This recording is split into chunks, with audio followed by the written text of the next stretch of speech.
welcome to the Master of Unlocking 2017 Game of the Year podcast, part 1, I guess, if you want to call it that. This is our first category where we are going to talk about our best moments of the year in specific games. I will be, I guess, semi-hosting, if you want to call it whatever I do here. I am Logan. To my left, Jason. Hi, everybody. How's it going? Okay. How's it going? I guess we have a Swedish Jason today. And to my right is Caleb. Just normal Caleb. Just no regular accent. Caleb? Yeah. Normal _ Caleb. Yeah. Normal _ Caleb. All right. Well, That's his Wi-Fi password if you're ever at his house. Okay, good. I used to legit live on Normal Avenue in Normal, Illinois. So It's pretty good. Wow. Yeah. So what we're going to do is we're kind of going to go around a little round robin real quick and go through our nominations for best moment of the year. We'll go ahead and start with, we'll go alphabetical here and go with that's Caleb. me. That's you. Yeah. So Caleb gets to go first. Kind of rattle off your nominations for Game of the Year. Do we want to kind of talk about each one a little bit I guess we don't want to debate yet. Let's just list them first. List them? Yeah, Okay. yeah. All right, that way we have good. a baseline. Yeah. Do you want to toss out a spoilers warning? Oh God, yes. Since these are moments, and in fact, just for every piece of anything that's on the Game of the Year playlist we're going to create. Yeah. Spoilers. Yeah. Good. If you care about any game from 2017, spoilers, go play it before you listen. Right. And if you hear the name of a game, I mean, especially with this moment, I think some of the rest of them may not be as bad, but moment's going to be probably the worst. Yeah, this is the one that's probably the major offender. So if you're interested in these games as we list them off, then maybe go play them before you listen. I don't think too many of them are ending related, but there are a good amount. There's some. There are some that are major plot twists. So, all right, Caleb, go ahead. First up, Resident Evil 7, Jack bursting through the wall. Super Mario Odyssey, the Metro Kingdom concert. Wolfenstein 2, kicking Hitler's face in. Life is Strange Before the Storm, riding the train. Tacoma, the reveal of why you were there. Sonic Mania, the Mean Bean Machine. Doki Doki Literature Club, deleting Monica. And Nier Automata, fighting N2. All right, Jason, go ahead with yours. These are not in alphabetical order of games, so sorry, it's a little willy-nilly. The Legend of Zelda Breath of the Wild, when you learn how Link lost his memory 100 years prior. Wolfenstein 2, BJ loses his head. Persona 5, Joker's suicide. Observer, Adam Lasarski's betrayal or embrace. Super Mario Odyssey, Mario pats Bowser on the back. Persona 5, going to bed. Sorry, back to Persona again. And then Tekken 7, Akuma versus Heihachi. I think you missed your first one. Did I miss it? I'm sorry. Resident Evil 7. Happy birthday! ! Is how I describe that. That's true. All right, so here's mine. I've got Wolfenstein 2, Hitler's casting couch. Wolfenstein 2, killing your dad. Lots of Wolfenstein on here. Lots of Wolfenstein on here.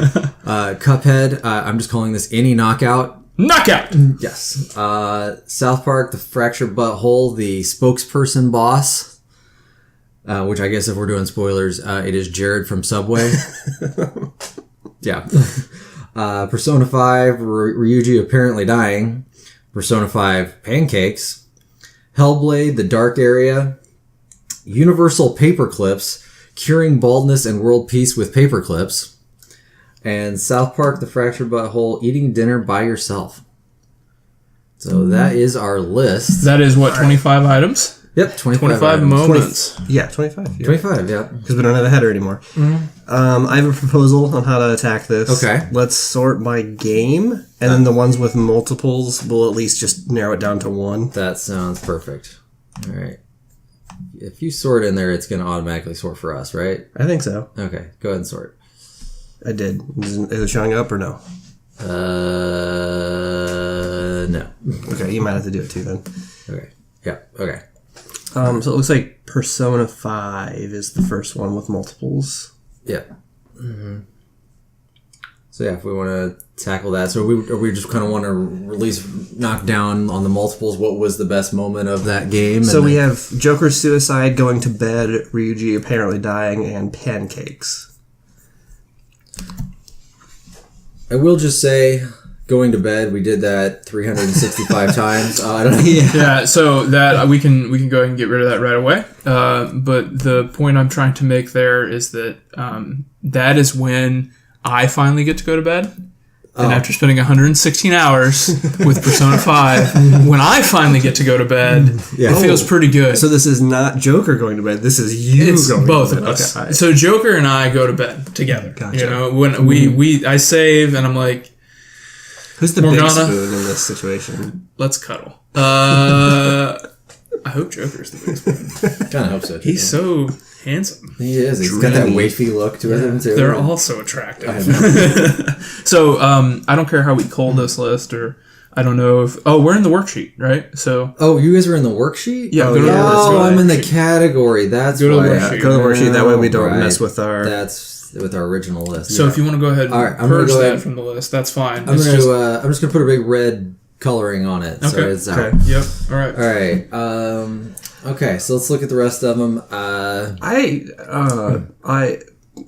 Ryuji dying, that didn't really hit me as much as I think it hit you. If he would have actually died, I Yeah, think it oh, would yeah. have been huge. And I'm Yeah. actually like, it's one of those things that like not playing a Persona game before, I thought he was going to die and that they would kill off a major character, and so it was like, oh my god, they're going to kill off a character, like a major person who was with you since the beginning, and then it was like, oh, he just walked back up. Yeah. But if they would have officially killed him off, yeah, I think that would have been huge. But yeah, I'm perfectly fine with it coming off now.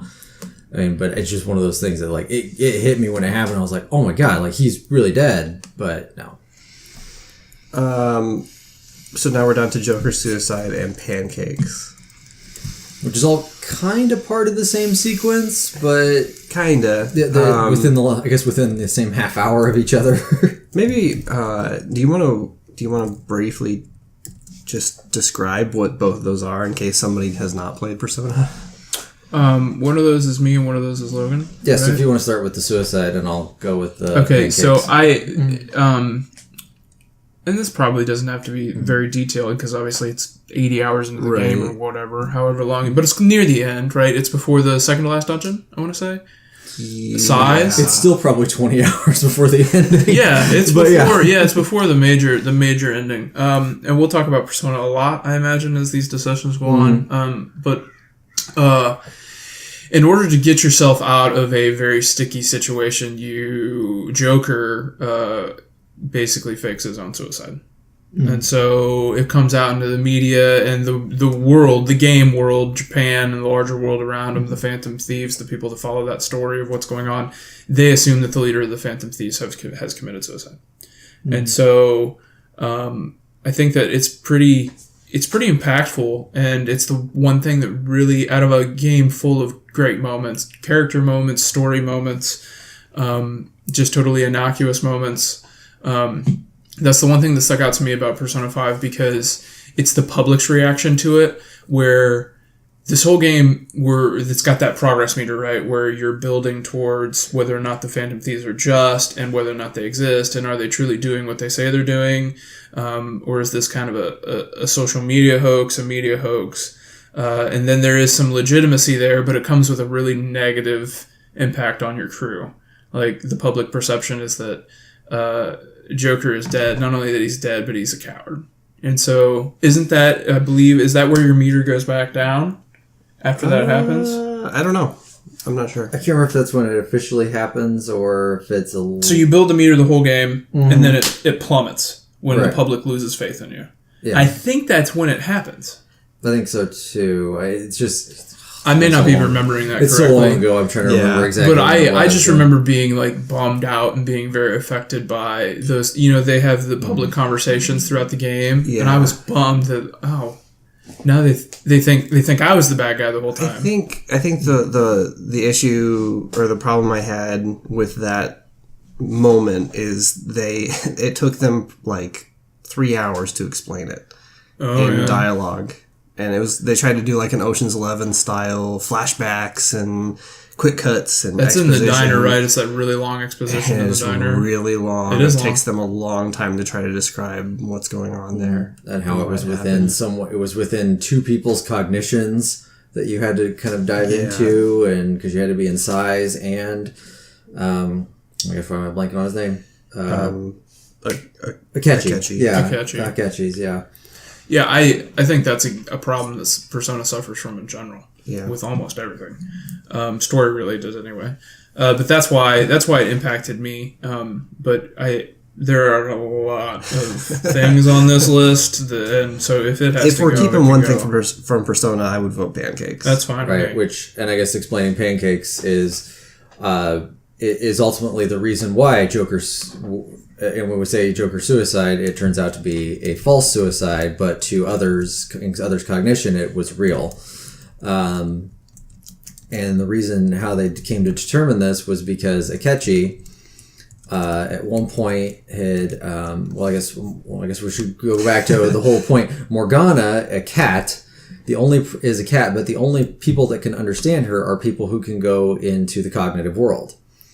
And at one point, very early in the game, Morgana was talking about how much he wanted pancakes. She? It's a he, right? I don't know. He always refers to himself as he, and he's always just throw that out there. I know. I'm pretty sure he says he's a he. Best character will be next category. Right. So Morgana tells Joker at one point that he's like, they were talking about going to get pancakes, and Akechi walks around the corner and says, "I love pancakes," and that's how you kind of. It goes back and reveals that that's how you should have known that Akechi was the villain. Right, which was 40 or 50 hours before you do where you fake your own suicide. And I don't know about you guys, but I did, like, immediately after Akechi came around the corner, I was like, oh, Akechi can understand Morgana? That's kind of weird. Did you catch that right away? Yeah. And see, looking back on it, I think I did too. I thought about that, but then I was like, I second guessed myself, and I thought, oh, well, maybe Joker said something about pancakes too. You know how I justified that? I don't know why, but I just kind of threw it away really quickly. Like, oh yeah, clearly Akechi's a character in this game. I was like, that's whatever. It's a video game. Translation. I don't know why. Yeah. I thought because Akechi's very clearly not just some person. Right. I mean, he's involved. He's got all the sprites talking. Like, he's a character. And he's not in our crew, but he's obviously important. His face is on the cover of the game. Right. It's kind of.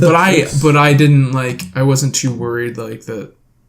I don't know. I didn't see like the big major story intrigue there. I didn't either until it happened. And then they show literally that shot as a flashback, as an Ocean's 11 flashback. Yeah, right.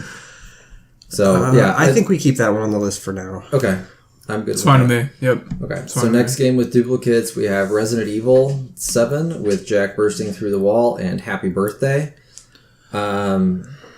I like the Happy Birthday moment a lot. I think I like Happy Birthday moment a lot too. The reason I put Jack bursting through the wall in here, and this is towards the beginning of the game when you're just leaving the dining room for the first time, and you see a hallway. It's like a normal hallway in a video game. You're like, okay, I'm safe here, right? Right. And then just all of a sudden, out of nowhere, this giant zombie dude just busts through a wall right in front of you. It's pretty good. And first of all, like that scared the crap out of me when it happened. But secondly, the reason it did scare the crap out of me was only in my second playthrough that happened. My first playthrough, he never busted through that wall at all. It's funny. I don't think it happened on my playthrough either. Yeah. I think I saw like edits of it from various games media stuff. It happened to me on my first playthrough. Okay. Yeah.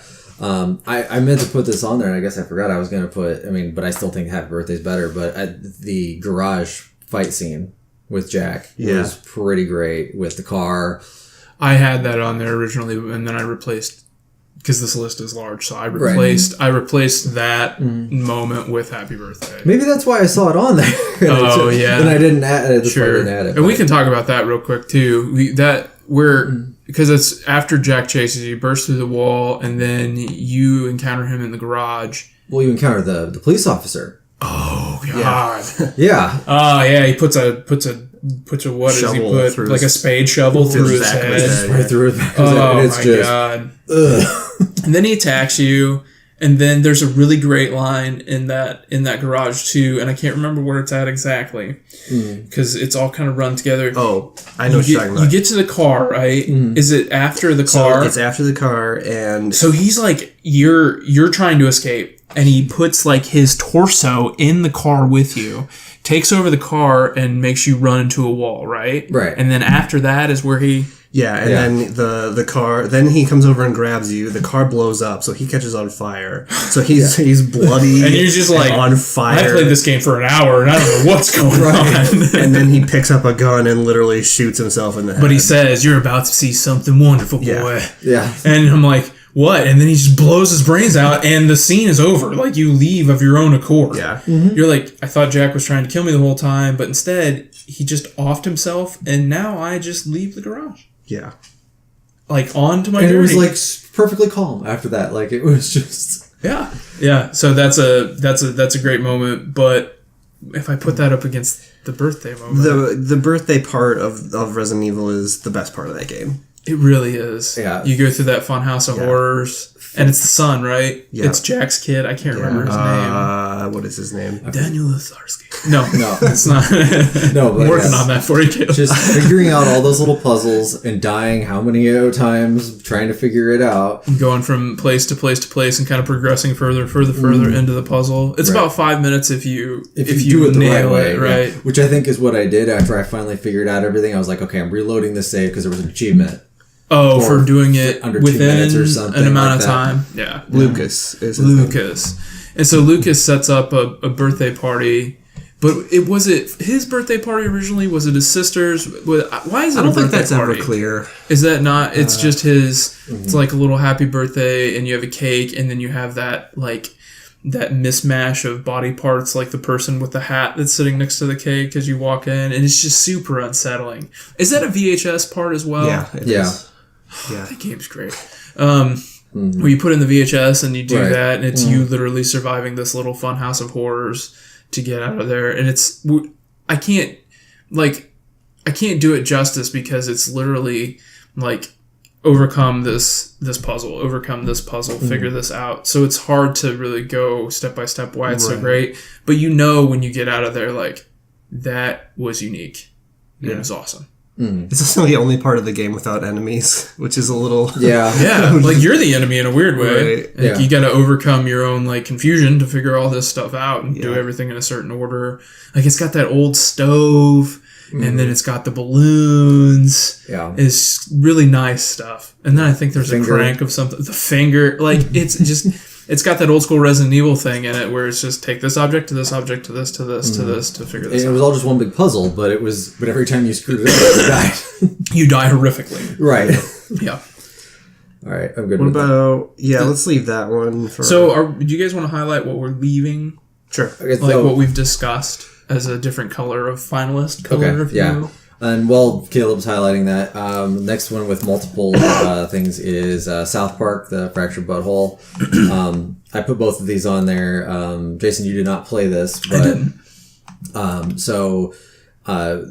at one point it's almost toward the end. It's almost at the very end. Yeah, you end up in the police station, and I don't remember why they introduced him the way they did, but he was in jail, and they pull him out of prison, and sure enough, it's Jared from Subway. And There's a lot of jokes. Then when you're fighting Jared from Subway, there's a lot of jokes about like he'll be like, "Oh, I'm coming to touch you," like and it's stuff about like there's sandwich and pedophile jokes throughout the whole thing about I'm gonna shove my foot long up you. If we had talked about that, then I maybe would have. That almost makes me want to play it, and I was like not wanting to play it, but just that alone sounds it's pretty very hilarious. close to the end. Yeah. Okay. Yeah. Okay. Yeah, it's pretty close to the end. So that boss fight itself is pretty great. The other thing, which is, it only happens, I guess, like 3 or 4 times in the game. But at the end of the day, you go home and you sit down, your parents are insane, by the way, which we'll get to that in best character. But they basically just say, "Oh, your dinner's on the table," and you go and you sit down by yourself, and you just kind of sit there at the plate with your hand on your head, and just kind of like take a bite, Pick at it. pick at it a little bit, And it plays like the South Park like quiet piano music where it's just like ta-na. And a lot of times you hear your parents arguing and yelling at each other in the background Like while this is there's all this happening. soft piano music playing, and you're just like, huh, like just sitting there and just kind of half playing with your food. And you can do it like 5 times too. Like you don't have to just do it once and go away. Like I did it multiple times because it was just kind of this weird moment of just like, like I'm not a superhero now. I'm just I'm just a down. kid. I'm just a at the kid table eating dinner. With effed up parents. with Okay. fucked up parents. Right. Yeah, like it was. So yeah, I just thought it was like I think that's better. I think that one's the better one of the two. the eating dinner by yourself. Yeah. yeah, Jared is kind of funny, but yeah. I'm fine with the eating dinner by yourself. I actually had forgotten about Jared until you brought it up just Oh, now. really? So Okay. if that tells you anything about what I remember. How much you remember that? So Yeah. okay, all right. Super Mario Odyssey. We've got the 2 things here. We've got the Metro Kingdom concert or / the One Up Girl song, Yeah. and patting Bowser on the back. I feel very strongly about the Metro Kingdom concert. I do too. Screw you guys. I walk around. Bowser and Mario come together and realize that happens at Peach the is out end of of- their league. That's the end of every Mario game. They don't. Come not on. like that. They don't They like. always like, oh yeah, you're not an actual bad guy. You're actually kind of good. They're both hanging their heads, and Mario's just Yeah. comforting Bowser. It's It's gonna alright, be buddy. okay, buddy. It's fine. Fine. Get rid of it. Dude, that... Yes, it's a big farce. I understand, Well, Caleb. okay, I'm not going to say anything about this because we're going to come back to this, I'm sure. But yes, But that one stays. yeah, One Up Girl. We'll leave that right there. Pretty good. The next one with multiple is Wolfenstein, and boy, do we have a few there. This one's going to be tough. So kicking. So here's a weird one. So I don't even remember kicking Hitler's face. You in. don't have to. Oh, So this is why I love this moment. When you're in the casting room, Hitler comes in as decrepit, old, sick Hitler, Right. coughing up a lung, and eventually pukes and passes out on the floor. He's just kind of like rolling around on the floor. And then it's like you get control of BJ back, and they say, go into the audition room. We need you to audition now. Right. So you get to control him. And I'm like, Hitler's just laying on the ground. I really just want to go kick him. So I walk over to Hitler, and there's a button prompt for kick Hitler. And then does the combat go from there? So what BJ does is he just plants his boot right in Hitler's face. It's very like blood goes everywhere. Like you obviously have just killed Hitler, and then all of the giant guards in the area just aim their guns at you at once and then blast you. Like there's no way. out Oh, of it's it. a game over. So it's a game over if you do that. I Yeah. didn't do it. I didn't do it either. Oh good. man, That's oh, pretty man. great. It's pretty good. And so, Logan, you also nominated I See Casting Couch on here. I just because that whole scene of So that's the same part. it's the same part. part, but I didn't do that part of it. That's a completely different moment. I'm talking about the part where you're reading the lines with everybody else, and he doesn't like the he other doesn't like the other actors. actor, so he just shoots him Murders right in the face. one of them. Yeah. I mean, but just how you were talking before about how I didn't expect Hitler to come in drunk, Right. throwing up, pissing everywhere, like that. To Unexpected, me, right? That was completely unexpected in a moment in its own. So that whole sequence leading up to that, but then that's kind of its own separate moment of that, which oddly enough, Jason and I didn't do. Yeah, I can't believe you guys didn't immediately think I don't know why. Hitler's laying on the ground I completely don't vulnerable think I right saw him now. over there and didn't even. It just didn't even think. I think he is in your periphery. Not he's on the screen. He's at the lower third of your screen. Yeah. I'm pretty sure. I just didn't even. It's think focused about on it. that room. And you've got the director to the right, and then he's laying on the ground over there. I'm pretty sure. Oh man, that's Well, wild. let's talk a minute about when BJ gets decapitated. Oh Jesus. So that's my nomination. Uh huh. I don't like. It's the second decapitation in Wolfenstein 2. Yes. So it's a really nice way of solving BJ's problem, where he's, I'm dying. Every time you walk alone with BJ, he's like, get on the way. Oh, Caroline, He's just- get me through this, Caroline. he's just the poor guy. Terrorbilly's falling apart, you know, and so they find her like they own it, and he is executed in front of everyone on on live TV, and it's not even the execution. Really, the execution is brutal. And what is her name? Caleb, do you remember her name? Which one? The antagonist. Frau. General Frau. I was just gonna say the same thing. I'm like, she's got to be Frau, right? Fraulein. Fraulein. Anyway, she chops off your head, and like the way she holds it in the air, and BJ's jaw like shakes around. It's stark. It's like, and BJ's gone, like he's dead. But it's not the decapitation. It's where she drops his head down that tower, and it's about to be engulfed in flames. And your crew knows that she's going to drop it down there, and the little drone flies by and grabs it. Right. And takes your head back to the sub where you are resurrected. You're attached to like a robot, I guess? Yes. And there's like some sort of like symbiote body.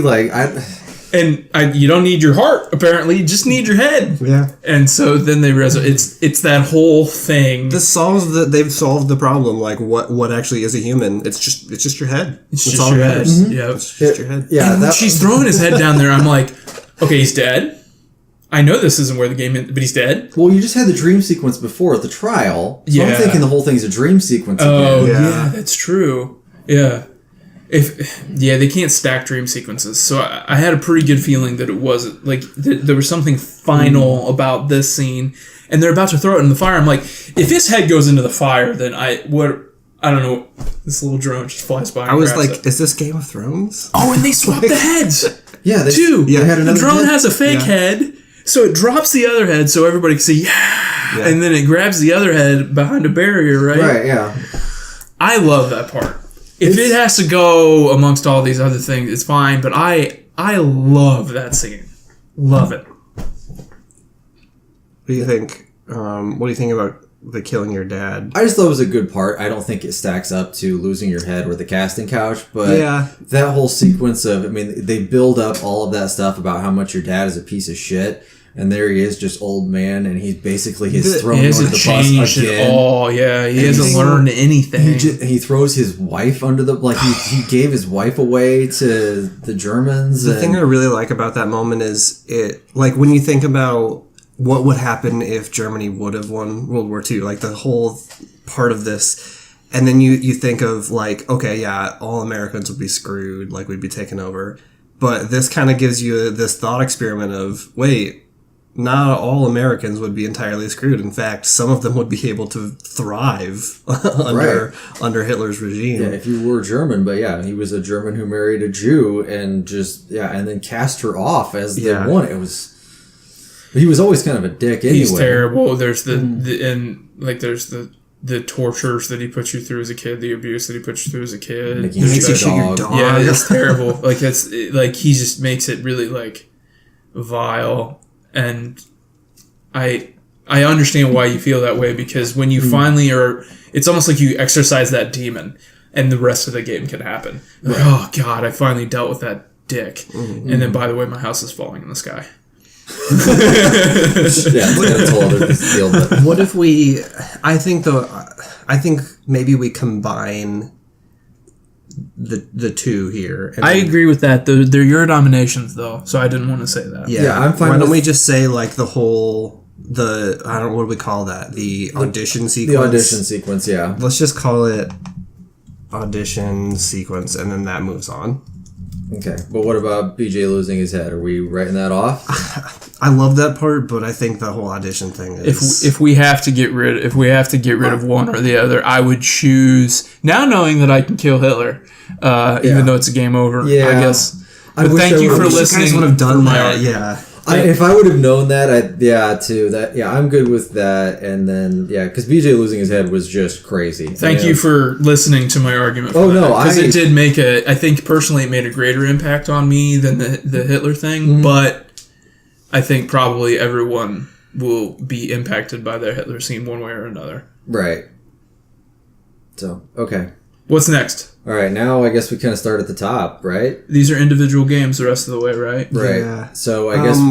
how about this? Mm-hmm. Well, first of all, I think you deleted, Jason, you deleted one because I already had it on there. I'm pretty sure. With the Mean Bean Machine. Oh, yeah. I did, yeah, because I agreed with you on that. So have you played Sonic Mania? I watched you guys play Sonic Mania, and I watched you guys do the Mean Bean Machine sequence. Okay. So it was. I don't know if we did that on. Yeah, it's so unexpected. That's great. Yeah. Like the end boss of a level is just you playing Dr. Robotnik's Mean Bean Machine. Like who would have ever expected that at all? It's really great. Yeah, That's awesome. The one down part about it, and the part where I think maybe we could cross it off the list here, is it's super easy. Yeah, it doesn't last long. Yeah. The Mean Bean, I played a lot of Mean Bean Machine, and that's the easiest I've ever had it against an opponent. It's odd because Sonic Mania really makes you overcome some really tough boss fights, and you have to figure it out, and you lose your lives, you have to start over, and so having that be so simple, I don't know. It's like they were a little bit worried that people weren't going to be ready for a puzzle game. Right. Maybe I don't know. But you think Dr. Robotnik would be better at a game called Dr. Robotnik's Mean Bean Machine? You think? I don't want to focus too much on that. I want to focus on the fact that you reach that level, that boss, and then there's the quick realization, like, oh man, that's awesome. Yeah. It's not. It's literally a game from Sega's past that they've integrated into a boss fight. It can go, but it deserves to be mentioned. Yes, I agree. I think that one can go.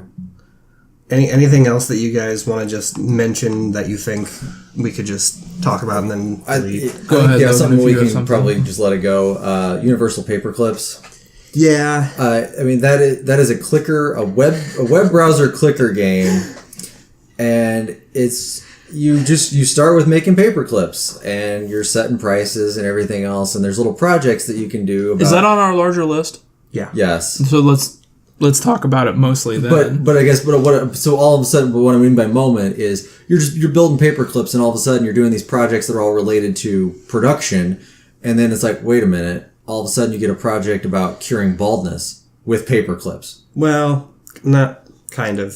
So that whole thing is every time that the humans trust you more, because you're playing as an AI. I don't know if you got that part or not, but every time that the humans trust you more, they'll install additional processors and memory in you so that you can do more stuff. Right. And one of the ways that you can earn a big chunk of trust for them is to start thinking about things like, how can I help them? Like, how can I cure baldness? Or how can I cure cancer using your processing power? Right. So you're not really using the paper clips to do it. Right, but it's all started from paper clips, is what I'm saying. Like, it's like you think you're just doing this thing about paper clips, and then all of a sudden it shifts gears in a completely different direction. And that's where it was just like, I looked at that and it was like, wait a minute. What the hell? That's where it starts getting my weird. Moment of like your reaction. My reaction was like, hold on a second. What are you doing? What is this game? I was running a stock market. I was running paperclip production. Now all of a sudden I'm doing different stuff. So that was for me like just a moment of what the hell.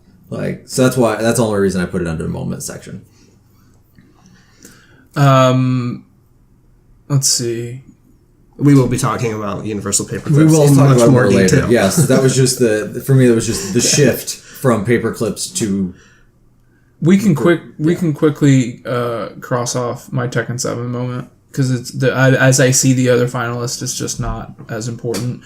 But finally getting to control Akuma versus Heihachi was really awesome. After the long teases, after that game being in Japan for so long, and finally coming to America, and then I finally get to experience what this borderline god in Street Fighter is capable of in Tekken and what it feels like, and he feels great. Like, in all reality, too, it brings together the thing that never happened of Tekken cross Street Fighter. Right. Because we were given Street Fighter cross Tekken, but never given Tekken cross Street Fighter. Right. So and I understand why, because the player base, you gotta serve the Street Fighter base first, and I get that. But he controls great. Like, all of his moves work, and the music's great in that part. He has an EX bar or whatever, yes, right? Like, unlike any of the other characters. Any other character, he has those burns. Yeah, those meter burns that the other characters don't have. So I really liked that a lot and was pleased with the gameplay part of this. A lot of this is story based stuff, but this is one thing I wanted to call out. Like, it was just as much the part in the story that was effective, just as much what it means for fans of both series, but then also what it felt like controls wise. Like, it felt great. Yeah. And so that's why I wanted to talk about it. But it can go because there's too much other good stuff on here. I guess looking at Cuphead, this is it's very generic on here for a moment, but it's kind of one of those of just every time you actually finish one of those, it's a big exhale. It's a relief. There are some that are bigger than others, right? And there are some times where that text crawls across that screen and it means more than it has in other instances. You just drop your controller and raise your arm. It is. Yeah. It is like you can like, and like you just feel your heart like slowing down. Yeah. Like it is one of those things of just like you're focusing so much. I just don't know if it's because if it was a particular boss maybe, but I don't know. It was just all those boss fights are so good. It's hard to call out one. Right. That's why I said just any knockout. There's the picture. There's a picture. I think I saw it on Reddit of a guy with an Apple Watch, and he said that like his wife he can also see like his heart rate monitor, and he's like, my wife thought I was cheating on her, but all I was doing was playing Cuphead because of the spikes. These random spikes. That's awesome. Wow. It's intense. It is intense. But I guess I'm just thinking I don't know if it belongs for best moment but I don't know. There's I keep saying this, but it's too much other good stuff. Right. Yeah, that's fine. I don't necessarily want to cut them, but I guess we're at that point where we need to start making our cases. You've got a few on here of some games that none of us played. Okay, I'm just gonna spoil the crap out of Doki Doki Literature Club right now. Let me pull up my notes so that I make sure I get this right. Okay, so Doki Doki Literature Club, when you go on the Steam page for this, it looks just like any other visual novel dating simulator. Okay. It just looks like a regular thing. Except for there's one thing that says there's a warning on it that's like extreme. What does it say? Don't play it's not for the faint-hearted or something like that. Okay. So you're like, what is going on here? So I heard a bunch of people talking about it, so I downloaded it and started playing it.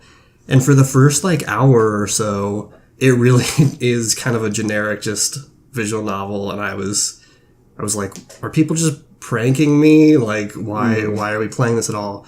But so there's these 4 girls. You join the literature club, and there's these 4 girls that are in the club with you, and you go through the days, like hanging out with them, becoming friends or whatever. And then at the end of one of the days, like this girl comes up to you and like tells you that she's severely depressed, and like goes really into detail about it. And you're thinking, okay, this is kind of weird, but okay, I'll go with this. Mm-hmm. The next morning, she doesn't show up to school. So you go to her house and go into her bedroom, and there's literally just a picture on the screen of her hanging there. Like, she hung herself in this, like, Japanese dating sim game. Okay, so that's where it starts to get weird. It's one of the 4 main characters? Yeah. Mm-hmm. Okay. So then there's then as you go through, so you get an ending there. It's like, that's the end, and you have to restart the game. Oh. But when you restart the game, that girl's no longer in the game. So this time you play through it with only the 3 characters. And one of them starts to become, like, crazy obsessed with you, like stalker level obsessed. And then eventually she's like, hey, I want to be together forever. And you have to tell her no. And she literally just pulls out a knife and starts stabbing herself in the chest over and over again. Okay. Yeah. So then you find out, then you restart again, and that girl's no longer there. You're 2. So now you're 2. And you find out that one of the girls in the game, Monica, who's the president of Literature Club, has been modifying the character files for the other 2 characters because she wants you to herself.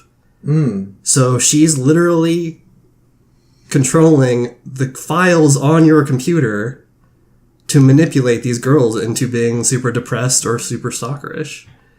And I didn't know this. I didn't do it. But apparently, if you pull up the files for the game, you can see them being modified as you play it. Oh. Right, wow. You can see things being deleted, and then Like at the end, at the first bad ending, that the file that controls the character that committed suicide, it's just gone. Like she literally deletes the file from the game. So then, Wow. yeah. So you have to. So then she eventually. Is this free? I see it's free. Okay. So eventually she deletes the whole game, and you are just in a room with her and stuck there. How long is this? It's like 3 hours. Man, I should have played this. Yeah, it's really cool. And then so you're stuck in this classroom together with her, and you can't do anything except for quit the game. It's either you sit in this classroom with her or you quit the game. So the way to continue is you have to exit the game, go into the files of the game, and delete Monica. And then you go back into the game, and everything's good again. Or are the other people back? They come back, yeah. Wow. And it goes on from there too. Like there's more stuff that happens after that, but So this is like a psychological horror. yes, yeah, Wrapped up in what appears to be I don't know, just a dating sim. right. And there's no warning of it on the Steam page at all. How weird it gets. Wow. Well, it just says I mean, it's not for children here is what it says. Right. I mean, but yeah, I guess, yeah, you just... I don't know if I would want to explain that twist, though, either. Yeah. Yeah, So... exactly. I just thought it was really cool how you like literally have to manipulate the files of the game. So that is cool. Yeah. Caleb, and this will probably be a theme. Go ahead. There's so when you first get into the classroom with just Monica, I don't know if it like reads your Steam profile or what, but at the beginning of the game you type in like a name for your character. I typed in something stupid, like you always do, and she's like, she calls you by that name, then she's like, but that's not your real name, is it? Your real name's Caleb. Oh! And I'm like, whoa, this is weird. That's unsettling. Man. So this will probably be an ongoing theme, unfortunately, of our recordings here. But how do you feel, Caleb, about those? Well, Logan played Life is Strange, so let's talk about. And we all played Hellblade. I played more Legend of Zelda. I guess as you come up as you put that against other things that you have nominated here, do you feel like it is better than the Nier moment? Or better than stuff Logan, that we played all together? Do you know what I mean by fighting N2? Yes. Okay. I don't. Okay, so N2, to put this very simply, and I'm simplifying it way too much, but I whatever. understand. We'll get to Nier. N2 is kind of the AI that controls everything. Okay. So at one point you have to go fight it, and since it created you as an android, it knows every single move that you're going to do. Okay. So every combo you try, everything it blocks, or it's just, and it keeps replicating, so there's more and more enemies surrounding you. Okay. And the only way to beat it, and you get this from your pod. What playthrough is this in?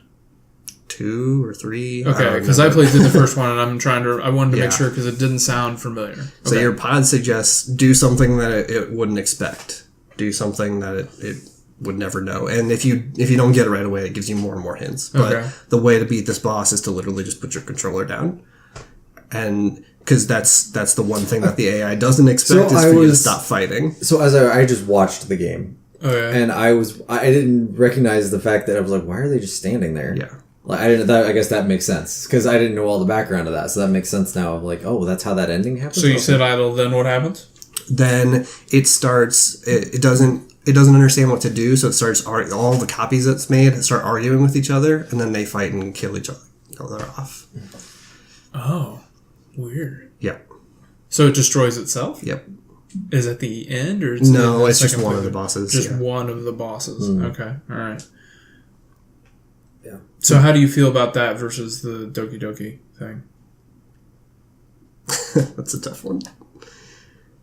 We got other stuff to talk about. Okay, so let's hit since Caleb and I just played. Because I can tell you care about both of them enough to keep them on the list. So that's why I'm trying to think about ahead how it stacks How up about with this? stuff. I'll nominate another one of mine to leave here. Okay. The Life is Strange one can go. Yeah, here was my note I made on that. Because as you wrote that down, I said I think it's only good because episode 1 was so bad.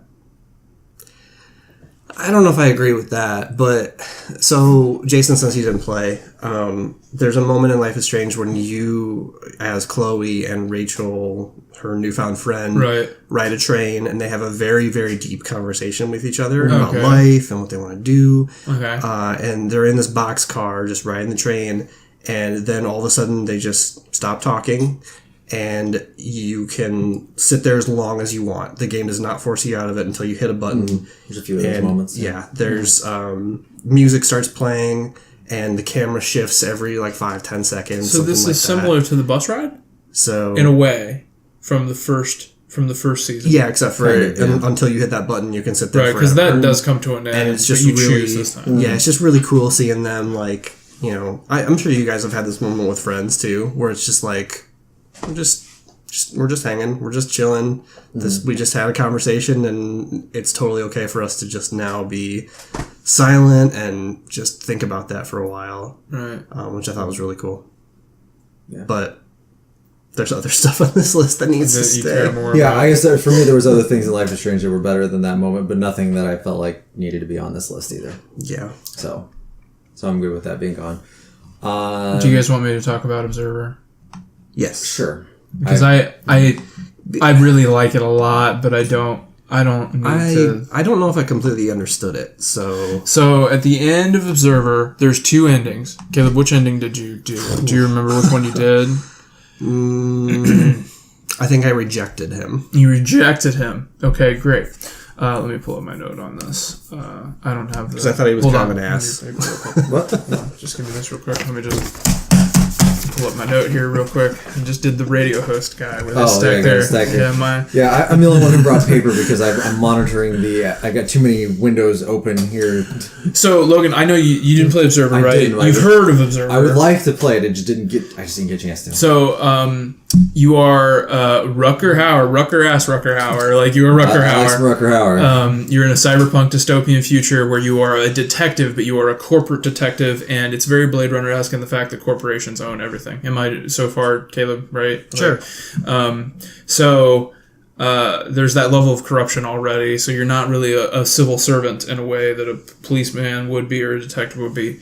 You come to and you're in your car, and everything is kind of like stylized like 80s cyberpunk. And you go to progress, and your car kind of freaks out, and your son contacts you. But a few minutes into the conversation, it becomes apparent to you that your son has been dead for a very long time. Mm-hmm. So you're a bit confused on how he would contact you.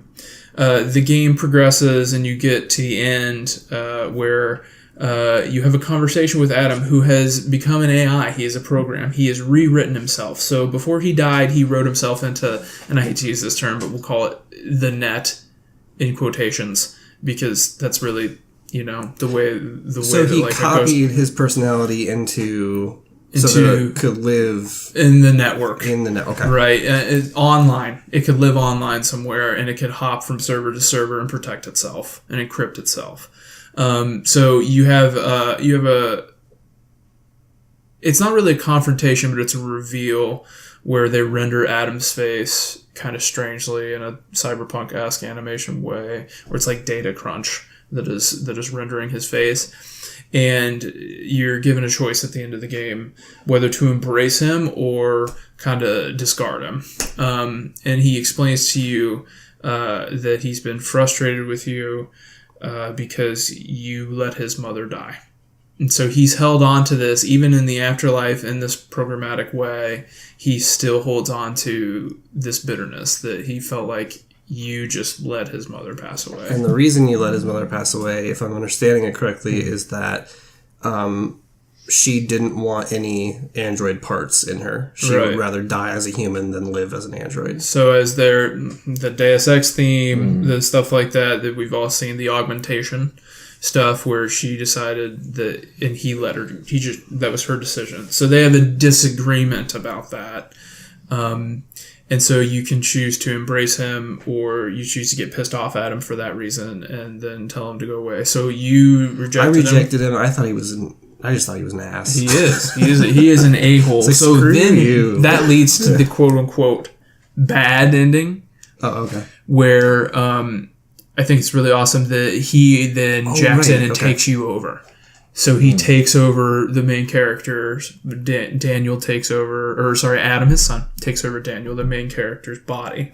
And so then your subconscious kind of zooms out, for lack of a better description, and you watch your character leave.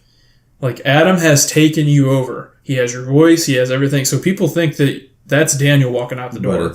And you're like trapped. Yeah. Like, you're where his render was. You're just like, I'm stuck in the network, for lack of a better description. And then there's an android throughout the game that you interact with that kind of becomes available. The janitor bot. And so you take him over. And so you then pursue him. And just to keep it as clean as possible, there is yet another takeover that happens with Janice. There's another takeover that happens, but eventually you get to the point where you have an altercation with your son during the bad ending, and you both get mowed down in a hail of bullets. And so it kind of just leaves you there. That one is really interesting to me. The good ending you guys embrace, and then things are just good, and you have a shared consciousness. So not as exciting as the bad ending, but watching your main character and losing the player agency in that moment where that's me. And you've spent enough time as Lasarski to be attached to him that, like, I'm leaving. That's me. People are going to think that's me. And my son's crazy AI. It's not even my son anymore. He's a program. Like, that's how I took it, and that's how I finished it. I was against my son in that regard because he wasn't my son. He didn't feel like my son. He felt like a program. He didn't feel like an organic person. So the way I spun that is like, this isn't my kid anymore. It's an ongoing theme this year of what is AI or robots versus human. Even reality in some games, you know? Yeah. So, like, I thought that was really clever and a really cool way of making me feel a sense of panic. Yeah. Like, I need to fix this. And then you were allowed to fix it, but because you rejected him, because the game kind of says that it almost judges you in a way, like, you rejected your son, and now you're both toast. Maybe you should have embraced him, you know? But that's the decision I made. Right. And so I was like, I had all these thoughts and feelings going on at the end of that game that I really didn't have the rest of the game as much as I would have liked. But I think that's why it didn't hit for me as hard, is because I was already kind of like... You're checking out, right? Game. Yeah. And it's not going to be on any other list other than this one. That moment was impactful for me. I'm more attached to other things on this list, but it still sticks with me. It still does. Just thinking about, I don't know, the choice I made and why I made it, and was it the wrong one or right one? Because this is the ending I stuck with, and then I just went back to the vanilla ending. I was like, oh, well, that's the happy ending. That's the good ending. So I just, it stuck with me. But it can go. You want to take it off? Take it off. One of you guys who's been doing this. Take it off. Somebody else has to do it. Sad. I'm sad. I can't put the red mark on it. I'm sad, but it can go. Right. That doesn't mean that I won't come with fury later on other ones, though. All right. Let's talk about the Hellblade. They're Hellblade. Let's talk about it. Hellblade. I put the dark area on here. That was my least favorite area of the whole game. For me, it was memorable just for the fact it was hard, but the way that you had to do it was pitch dark, and the sound design is how you got yourself through that section, and you had to kind of listen for the sound of those monster things. And did you guys get caught by a monster? No, I don't know if I was going to ask if it was actually possible. Yes, I did. Okay. I think. I didn't know if it was possible or not, because I listened and followed directions and tried to keep myself safe, because it is super unsettling. Yeah. You can't see it, you can hear it, and so you've got a lot of things going on. There's just little specks of light that you kind of like, okay, this is the direction I need to go. Right. You're in that barn a little bit where it's like you're coming across the poles and stuff. The player rumble too, right? Yeah. When you're going the right direction. Mm-hmm. If you had picked any other moment in that game, I'd be fighting with you, but man. See, for me it sucked, but it was the most tense for me. That's what I liked about it. It was like it's like as I'm going through this, it was just like this sucks. I just want to get through it. I just want to get through it. I just want to get through it. And that's why I said it was best moment for me. It was just because it's like as I think back on that game, to me, that's something that sticks out of It's how the biggest reaction you got. right. It's the biggest reaction I got, and so that's for me why I put it down as best moment. Not saying it has to stay, obviously, because you're kind Maybe if of we against had it. worst moment, that would. It's not worst moment. Jeez.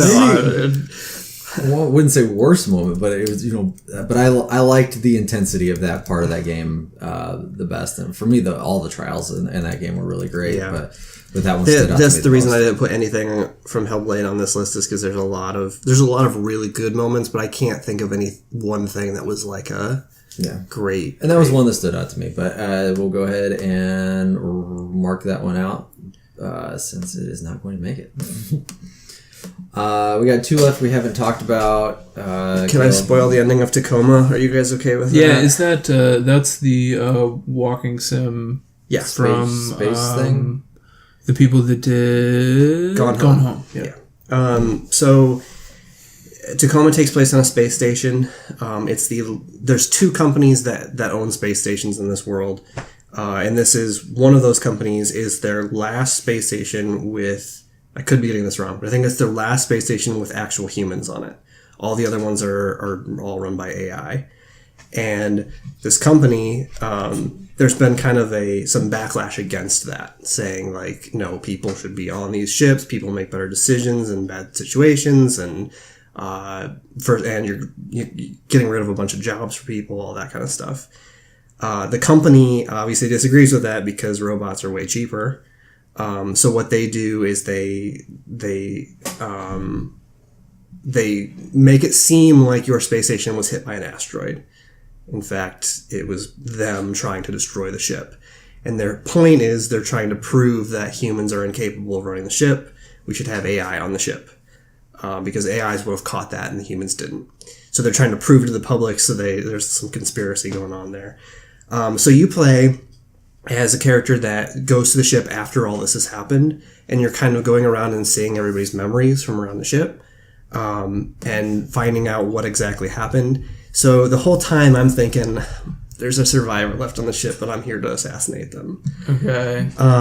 So you go through the whole thing, and to make a long story short, they all escape. Oh, okay. They escape to the rival company's space station. They go away. All right. And you find out that the reason they were able to escape was because the AI on the ship, there was one AI on the ship, and he told them he led them down the path to tell them about the conspiracy and how they could contact this rival company so they could get rescued.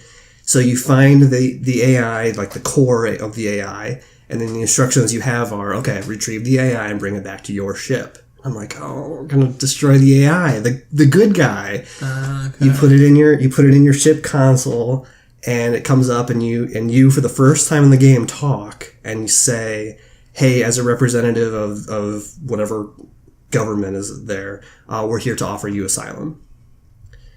Wow. So and it's the first time, in the history of the world or whatever, that an AI is treated as a human as far as asylum, because it disobeyed its directive or whatever. It probably broke some laws in doing that too, but it saved a whole bunch of humans in doing that.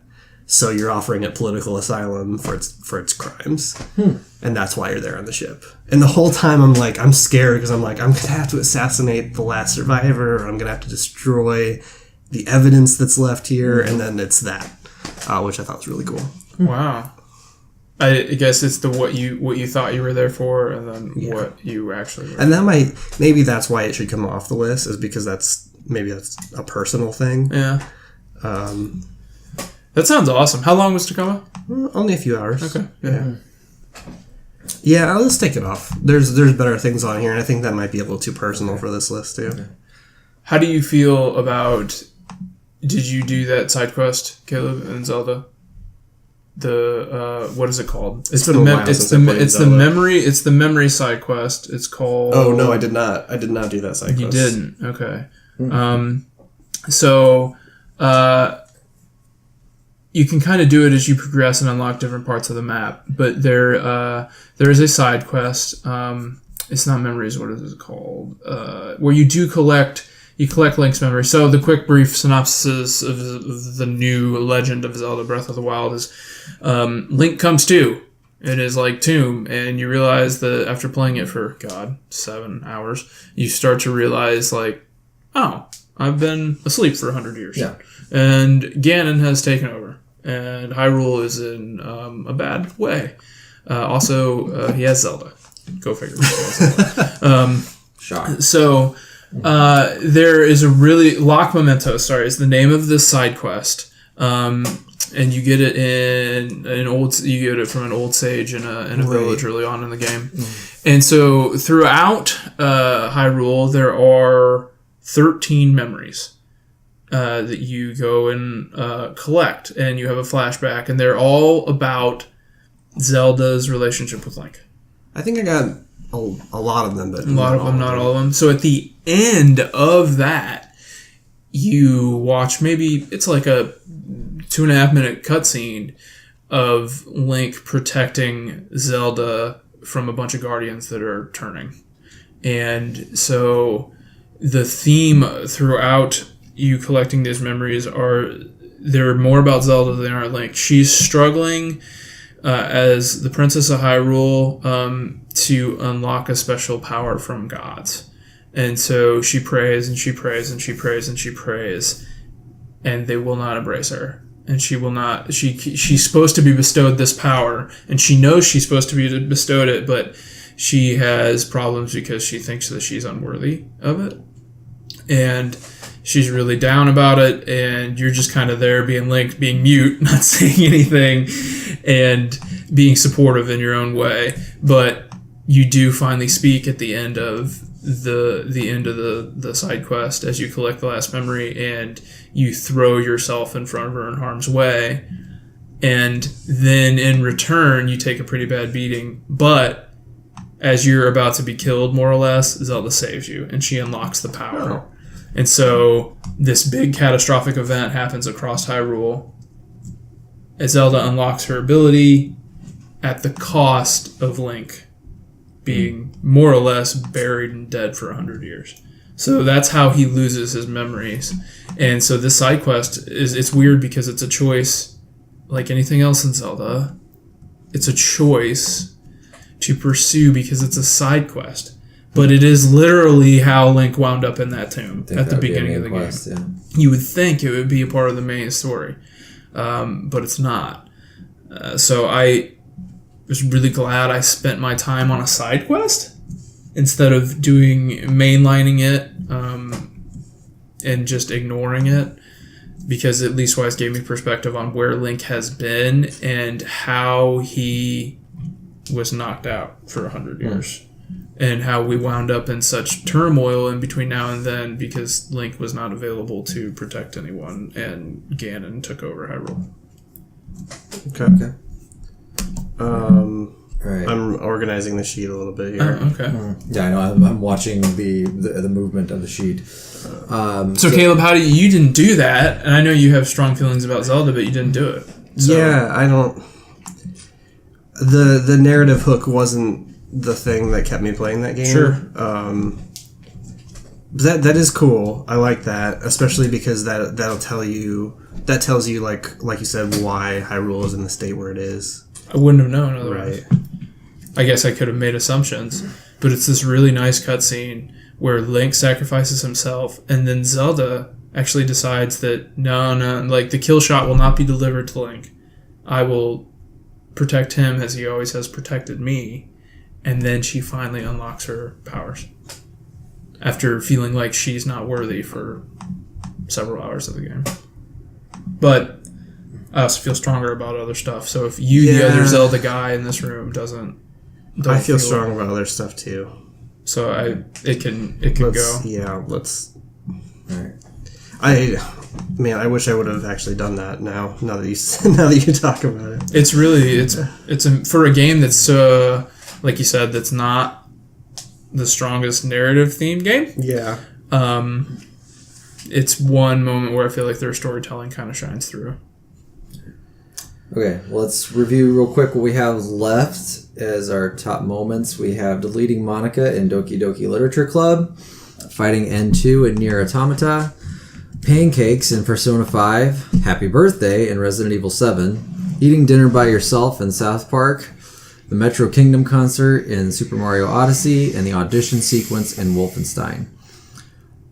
I'm going to go ahead and I think we can take eating dinner by yourself off of set. I think that's the one that sticks out. Well, there's two to me that stick out as not being hanging. weak. Yeah, and I'm good with that one coming off. So get rid of that one first. And man, I hate to do this to you, but it's both the ones you still have on here. What, me? Yeah. Oh no, there were. Wait, don't worry about that because okay. I mean the thing is as we nominated things, you were the first one to nominate stuff. Yeah. And it doesn't mean that I didn't want it either. Okay. So don't worry about things that were nominated or anything else. And I think Jason kind of threw some on even after us. So yeah, whoever nominated is probably. That's irrelevant, I guess. Okay, so pancakes is going away. I think pancakes can go. What do you think, Jason? Yeah, that's fine. I'm fine with that too. It's more of a. It's not a moment as much as it is like a story arc in a weird way. Right. Yeah, I'm good with that. Now it gets tough. Yeah, we're down to 5.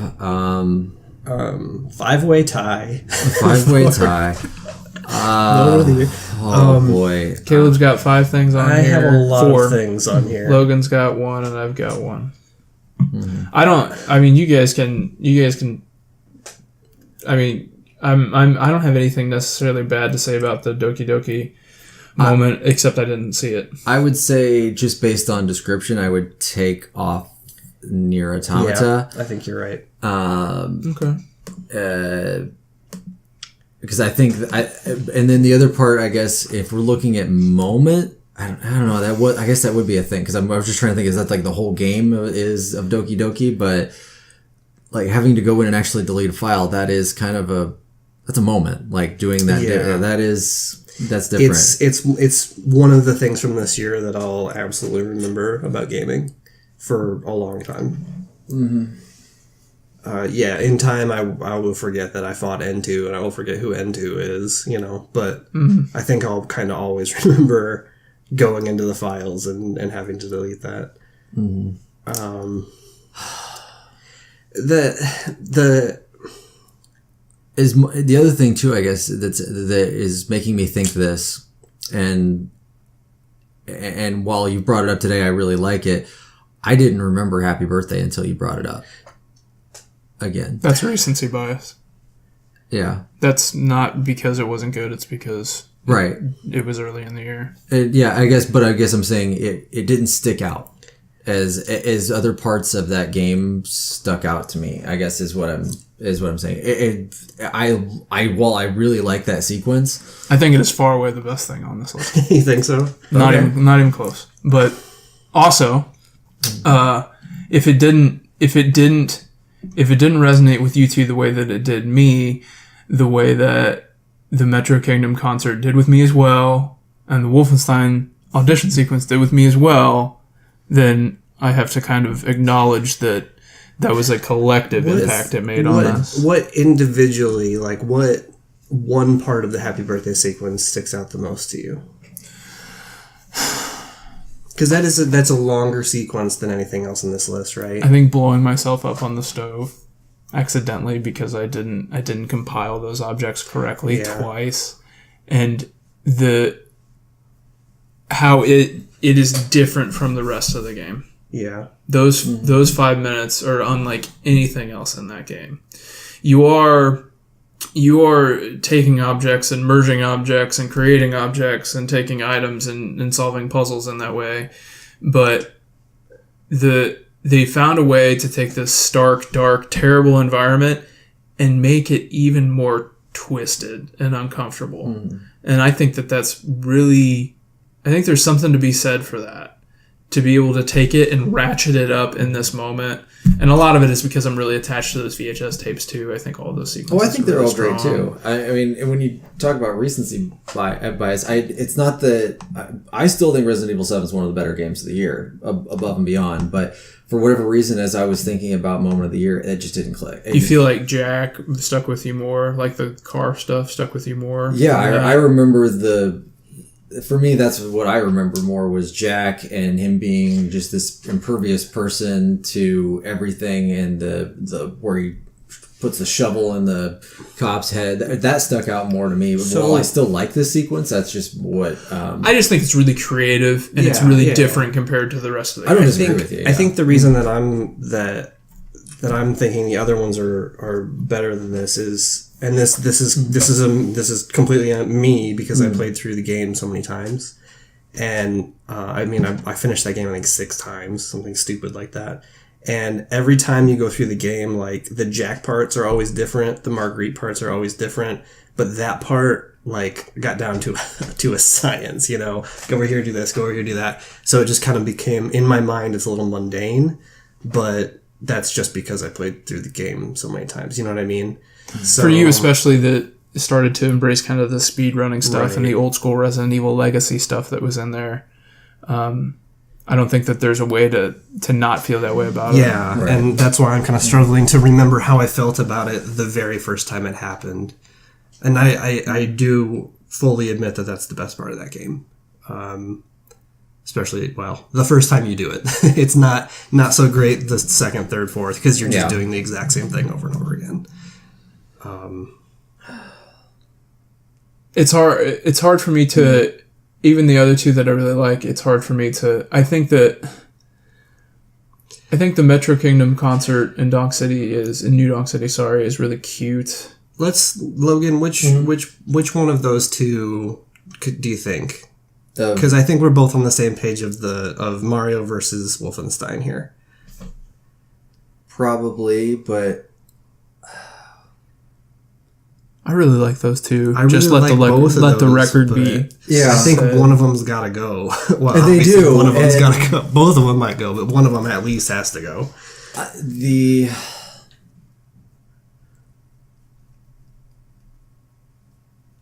The fact that I walk around singing "One Up Girl,"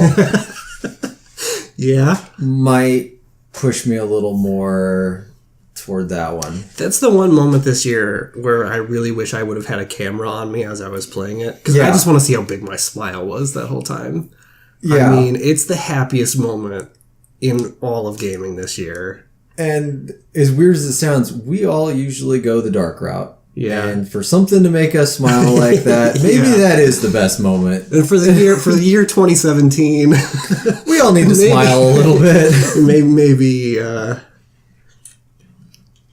I like all 4 of these, to be honest. And I really like all 4 of them. I didn't even play Doki Doki Literature I really like the fact that you're digging into a subfolder in your game files on your desktop or Mac or whatever, and then removing a character. I didn't even do it, and I think that's great. I think it's awesome, right? I didn't do it either, but I think it's really awesome. I just didn't see it, and that doesn't. That mean one might that have to go just because it's not a shared moment. That might be my personal moment of the year, but it's. As much as I don't want to delete it just for that reason though either. Do you guys? I feel like I did, and I don't know if I'm hearing you both correctly, but I feel like I just heard that you guys, if you had a gun against your head, you would choose the Metro Kingdom concert over Wolfenstein. I think so. Yeah. I think so. Fuck, I don't want to delete Wolfenstein. I don't either. Here's where I'm at with Wolfenstein. Wolfenstein was far and away the largest presence on this list. I'm trying to say that as it had the most moments. Most moments on this list. So I almost want to give Wolfenstein this award just based on just overall volume of moments, but that's not what we're doing. It seems like every person you talk to Wolfenstein about, they're like, "Oh, do you remember that one part?" And it's always a different part. And then there was this part, and then there was that part. So it's hard to not. I almost want to give it the award just because it's full of great moments. But do any one of those moments individually stand out over?